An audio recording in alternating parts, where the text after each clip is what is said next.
Sejam todos bem-vindos à Faculdade Netcom. Estamos na disciplina de Análise de Circuito CC. Eu sou Paulo Fernandes e veremos alguns exercícios respondidos no módulo 4 para nós conseguirmos unir melhor as ideias. Então aqui nós temos uma questão, nós temos essa figura e temos esse circuito, certo? E pede para ser calculado o que? Descubra a condutância. Olha, a condutância é o inverso da resistência, basicamente 1 sobre o R1. Ok? Então eu tenho a condutância do R1, tenho a condutância do 2, e a soma da condutância em R1 e a condutância de R2, eu tenho a condutância total. Bem simples. Descubra a resistência. Olha, a resistência é o inverso da condutância. Se eu tenho a condutância, basta fazer 1 sobre a condutância que eu tenho a resistência. Você poderia resolver da forma que nós vimos, né? 1 sobre R1, 1 sobre RT é 1 sobre R1 mais 1 sobre R2. Ou o meu RT vai ser 3 vezes 6, dá 18, dividido por 3 mais 6, que dá 9. 18 dividido por 9, 2. Chegamos todos na mesma situação. E aqui nós temos agora com 3 resistores. Por inspeção, qual elemento em paralelo na figura 6.5 tem maior condutância? Condutância é o inverso da resistência. Então, quanto menor a resistência, maior a condutância. Então, nós podemos ver aqui, ó, quem será? Com 2 ohms. Ó, nós vemos aqui a menor condutância, tá certo?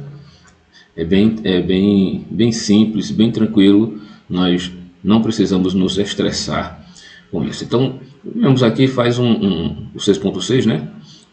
O circuito a ser investigado, tá bom? Vamos para frente. E aqui é calculado a condutância em cada um dos resistores. Apenas no 1, 2 e 3 nós podemos ver que a condutância total é 5,6, de acordo com o que ele pede. Ok? Minha resistência total é 1 sobre a condutância. Se eu tenho a condutância, 1 sobre a condutância, eu tenho a resistência. Também poderíamos calcular dessa forma, 1 sobre RT. Ou podíamos fazer, primeiramente, esses dois R1 e R2, e depois nós, ao paralelo de R1 e R2, R1 mais R1 vezes R2 dividido por R1 mais R2, e depois fazíamos esse daqui, o paralelo entre eles dois, entre o resultado R1 mais R2 e depois R1 mais R2 paralelo com R3. Também daria o mesmo resultado, ok? E aqui nós temos, ele pede para descobrir qual é a resistência total da figura, ok? Aqui está a figura 6.9, então você vai calcular a resistência total. Temos aqui, determine a resistência total da combinação em paralelo da figura 6.7.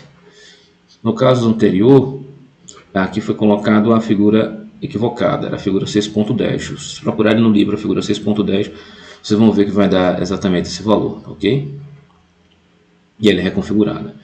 Então, na figura 6.7, você pode calcular a resistência total.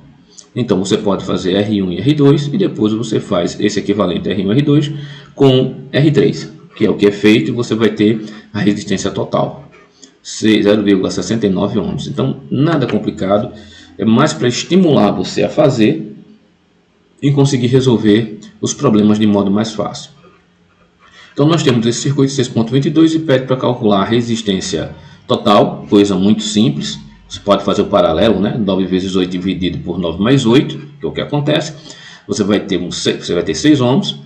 Ele pede calcula a corrente fornecida, então a corrente total vai ser quando o circuito vê essa resistência equivalente, no caso de 6 ohms, então eu tenho 27 dividido por 6.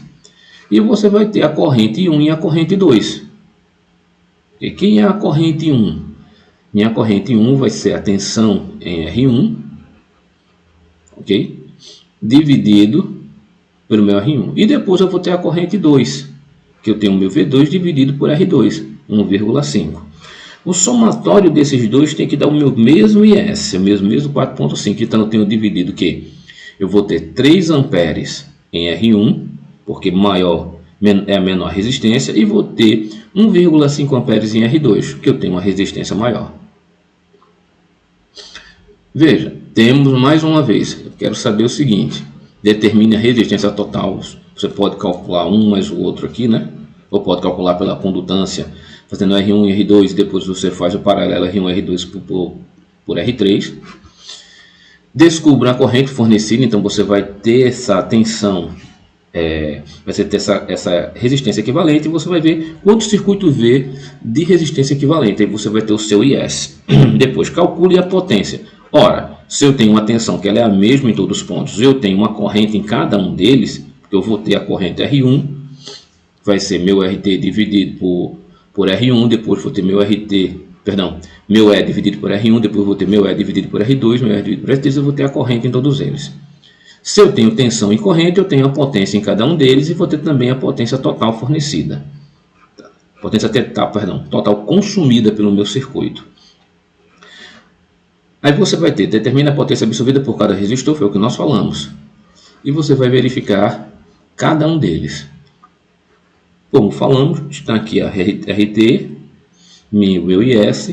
Em cada um dos circuitos, como foi falado, basta dividir a tensão pela resistência. E você vai ter o que? Você vai ter a potência total do circuito. Potência total consumida pelo circuito. Aqui, ó. Você vai ter a equação aplicada da potência para cada um, ok? P1, P2 e P3, potência total. E você vai ter, utilizando a fórmula, minha potência total tem que ser distribuída nas três. E deve conferir uma com a outra, ok? Você vai ter também, utilizando a lei de Ohm para as correntes, certo? A lei de Ohm não, perdão, a lei de Kirchhoff para a corrente, a LKC. Então, a corrente que entra tem que ser igual. Então, eu tenho corrente entrando no nó. Nesse nó A, eu tenho a corrente entrando I1 e I2 e tenho saindo I3. Nesse B, eu tenho entrando I3 e I5 e tenho que sair 4. Então, se eu tiver eles, então, olha só. Quem é a corrente I3? 2 de 1 mais 3 de 2. Então, eu tenho aqui 5. Eu tenho 5 entrando em 3 e tenho mais 1 entrando em 5. Quanto é que sai aqui? 6. Tranquilo de resolver, sem estresse, sem dor de cabeça. A mesma coisa aqui. Eu tenho o nó A, está entrando 5, está se dividindo para I1 e 2. Então, se I2 é 4, I1 aqui vai ser 1, evidentemente. Se eu tenho 1 entrando aqui em B, quanto é que vale 3? E 3 continua valendo 1. E se eu tenho 4 entrando aqui em C, quanto é que está saindo de C? Se eu tenho 1 entrando aqui em D e tenho 4 das 5, quanto é que dá essa corrente 5? Os mesmos 5. Então basta a gente usar um pouco de bom senso. A corrente que entra é igual à corrente que sai. Isto é a lei de Ohm. Então aqui está as explicações, certo? Nós temos aqui um circuito integrado, para a gente se habituar. E ele está mostrando que em cada pinagem você tem correntes que entram e correntes que saem. A corrente que sai está apontando com a seta para fora, a corrente que entra está apontando com a seta que entra. Então, que correntes eu tenho entrando? Tem uma corrente de 10 mili, tem uma corrente de 4 mili, tem uma corrente de 8 mili. São todas 1, 2, 3 correntes entrando. E que corrente eu tenho saindo? Tem uma corrente de 5 mili, tem uma corrente de 6 mili, tem uma corrente de 2 mili, tem uma corrente de 4 mili. Então vamos contar quanto é que está saindo. Saindo 5, 11, 13, 15. Quanto é que está entrando? 14 com 8, 22. Então quanto é que vale 1? Justamente o que está faltando. Se aqui eu conseguir que está saindo 5, 6, 11, 13, mais 4, 17, 3, é isso mesmo? 11, 13, mais 4, 17. Então, quem é meu I1? Meu I1 vai ser essa diferença. Se aqui for maior ou menor, aqui eu tenho 14, mais 8, 22. Então, eu tenho faltando 5 mA, que é justamente meu I1. E ele está fazendo o quê? Ele está saindo. Então, ele está negativo aqui. Ok? Aqui vai ser a mesma coisa dos outros circuitos. Você vai determinar a corrente. Daqui você poderia calcular também a potência em cada um deles. Ok? Você pode calcular várias coisas. Se você tem aqui você sabe quem é I2. I2 está passando por 3, né? 2 mA passando em 3. Então você já tem aqui também a tensão. Aqui você já sabe a tensão, porque a tensão vai ser 2.000 vezes 3. Tá, ok? Vezes 3 ohms. Então, determine as correntes em 1 e 3. Eu tenho 1 e 3 para o circuito da figura 6.39.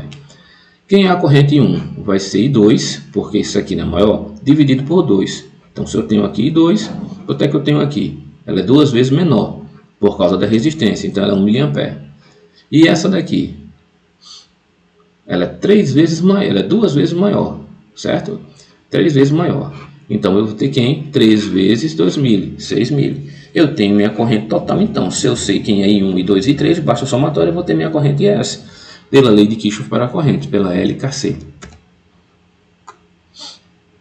Ok? Nós temos uma outra questão aqui também. Para o circuito em paralelo, 6.41, determine a corrente em 1 usando a equação 6.14. A 6.14 é 1 sobre RT. Basta você substituir os valores que você vai ter a sua resistência. Você poderia também fazer em paralelo esse com esse, depois R1 e R2, depois R2 e R3, o R2 e R3 e depois paralelo com R1, vai dar a mesma coisa. Você vai ter o mesmo resultado.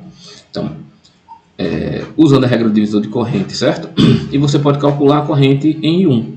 Minha corrente em 1 vai ser RT dividido por R1 vezes IT. Se eu tenho IT, eu terei a minha corrente aqui em 1.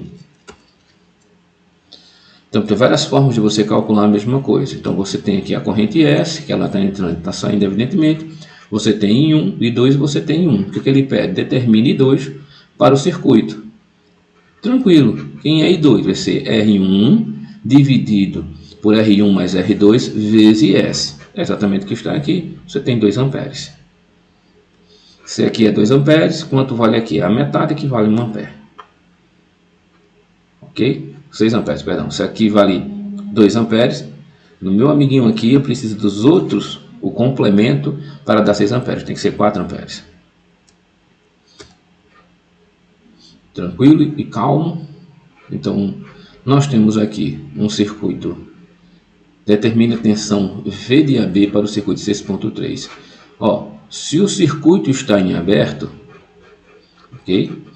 O circuito está em aberto. Então, quanto é que tem passando para o outro? Nada. Eu tenho apenas a minha tensão de 20 volts. E aqui, entre um e outro, eu vou ver zero. Meu circuito em aberto, eu não vou ter nada. Não vou ter nem tensão e nem corrente. Ok? Aqui são a continuação do mesmo, apenas a explicação do mesmo circuito para fazer ele em aberto e ele em série, fechado, perdão, ele em curto-circuito e ele fechado. A única diferença que vai ter, quando ele estiver em curto, eu vou ter o meu circuito fechado, vou poder calcular. Quando ele está em aberto, isto vai a zero. Eu teria a minha diferença de potencial, porém eu não tenho corrente, eu não tenho como medir o meu circuito. Meu circuito está desligado, como se tivesse uma chave em aberta no meu circuito. Ok? Isso pode ser visto também dessa forma. Enquanto aqui eu tenho corrente, aqui eu vou ter, e nesse ponto eu tenho minha tensão zero, né? Porque esse fio aqui é perfeito, não tem resistência. Em que eu vou ter minha corrente zero, mas minha tensão continua entre os polos de 22 volts, que eu tenho uma diferença de potencial, porém eu não tenho corrente. Tranquilo e calmo. Agradeço a todos a participação, tenham bons estudos.